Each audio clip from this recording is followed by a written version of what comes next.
आज हम बात करेंगे T20 वर्ल्ड कप्स की और पाकिस्तान की कि 2007 से ये जब शुरू हुआ है और अब तक पाकिस्तान के कप्तान कौन रहे हैं और पाकिस्तान की स्टैंडिंग्स कहां पर रही हैं। मतलब 2007 की बात करें तो पाकिस्तान फाइनल तक पहुंचा था, हारा कैसे था, किसने हराया था, और फिर 2024 तक हम ये बात करेंगे। तो बात शुरू कर ही लेते हैं कि 2007 से बात करते हैं कि 2007 के अंदर पाकिस्तान पहला T20 वर्ल्ड कप खेल रहा होता है और पाकिस्तान फाइनल में होता है, और दूसरी तरफ कौन होता है? इंडिया होता है। पाकिस्तान पहले लड़खड़ा जाता है, पाकिस्तान की विकेटें गिर जाती हैं और पाकिस्तान आखिरी ओवर्स तक चले ही जाता है और मिसबाह-उल हक खड़ा होता है। मिसबाह-उल हक कैसा छक्का मारता है कि इंडियन रोना शुरू कर देते हैं कि लो जी अब तो हार गए, लेकिन मिसबाह-उल हक अगली शॉट ऐसी मारता है कि पीछे खड़े फील्डर को वो कैच देता है और वहां पर पाकिस्तानी रोना शुरू कर देते हैं। तो मतलब ये था 2007 का पाकिस्तान का सफर। और यहां पर अगर बात करें कि पाकिस्तानी टीम का कप्तान कौन था, तो भैया पाकिस्तानी टीम का कप्तान था शोएब मलिक। तो 2007 के अंदर पाकिस्तान फाइनल में हारा था भारत से। फिर पाकिस्तान आता है 2009 में एक नए कप्तान के साथ और कप्तान होता है यूनुस खान।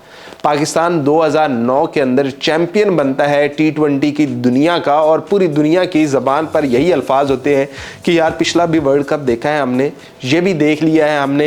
एक चीज़ तो तय है कि पाकिस्तानी टीम जो है वो बनी ही T20 के लिए। टेस्ट इनके बस की बात नहीं है, ODI इनके बस की बात नहीं है, ये T20 पूरी दुनिया में सबसे बेहतर खेलते हैं, इन जैसा और कोई भी नहीं है।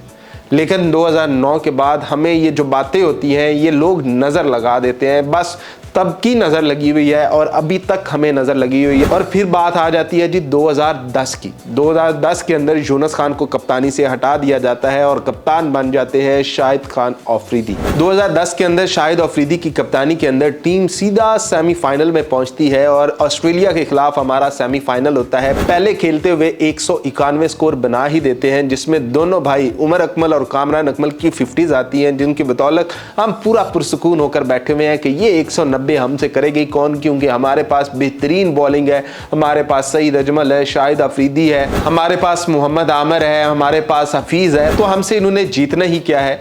लेकिन फिर आता है माइक हसी और फिर आता है सईद अजमल का वो वाला ओवर जो आज तक हमें याद है। ये मैच भी हम हारे, ये वर्ल्ड कप भी हम हारे, क्योंकि यही मैच तो जीतना था।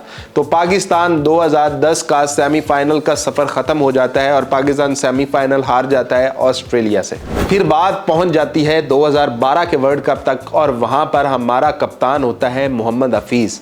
यहाँ पर शाहिद अफरीदी से कप्तानी ले ली जाती है कि पता नहीं इसकी कप्तानी में कोई मसला है, तो इसलिए हफीज को कप्तान बना देते हैं। तो 2012 के अंदर भी पाकिस्तान सेमीफाइनल तक जाता है, लेकिन श्रीलंका से हार जाता है। स्कोर भी कोई इतने ज्यादा नहीं होते हैं, स्कोर भी सिर्फ 139 बनाने होते हैं और पाकिस्तान फिर भी 123 पर ही ढेर हो जाता है।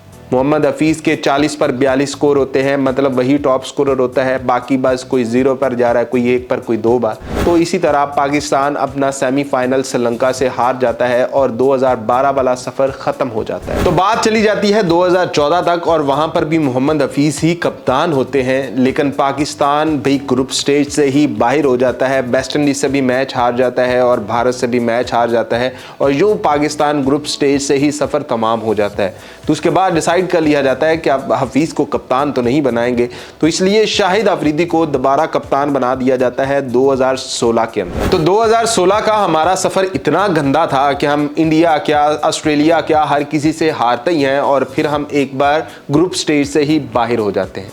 तो फिर उसके बाद गैप आ जाता है T20 क्रिकेट के अंदर, वर्ल्ड कप के अंदर। 2016 के बाद फिर जाकर होता है 2021 के अंदर और वहां पर अपने कप्तान होते हैं बाबर आजम। तो 2021 के अंदर भी पाकिस्तान सेमीफाइनल में पहुंचता है और सामना होता है ऑस्ट्रेलिया से और हम फिर ऑस्ट्रेलिया से हार जाते हैं 5 विकेटों से। और 2021 का साल बहुत दिल तोड़ने वाला था, क्योंकि हमें ये उम्मीद थी और हमें पूरा यकीन था कि पाकिस्तानी टीम ये वर्ल्ड कप जीतेगी, लेकिन फिर ऑस्ट्रेलिया कुछ ऐसा करती है, शाहीन के साथ कुछ ऐसा होता है कि कहानी ही बदल जाती है। तो 2021 के अंदर हमने देखा कि पाकिस्तान सेमीफाइनल में जाता है, लेकिन 2022 के अंदर पाकिस्तान सीधा जंप लगाते हुए फाइनल में चला जाता है, हर एक को हराता हुआ। लेकिन फाइनल में इंग्लैंड हमें वन साइडेड मैच ही हरा देती है और हम फिर से एक बार T20 वर्ल्ड कप से महरूम हो जाते हैं कि 2009 कहाँ, 2022 कहाँ, और पास इतना आए हो और फिर भी ना जीत पाए हो। मतलब 2021, 2022 और फिर आ जाता है 2024। ये तो किसी पाकिस्तान को भूला नहीं होगा कि हमसे 120 स्कोर नहीं बने थे, हम यूएसए से हार गए थे। पाकिस्तान का सफ़र कुछ इस तरह का था और कप्तान फिर से बाबर आजम थे।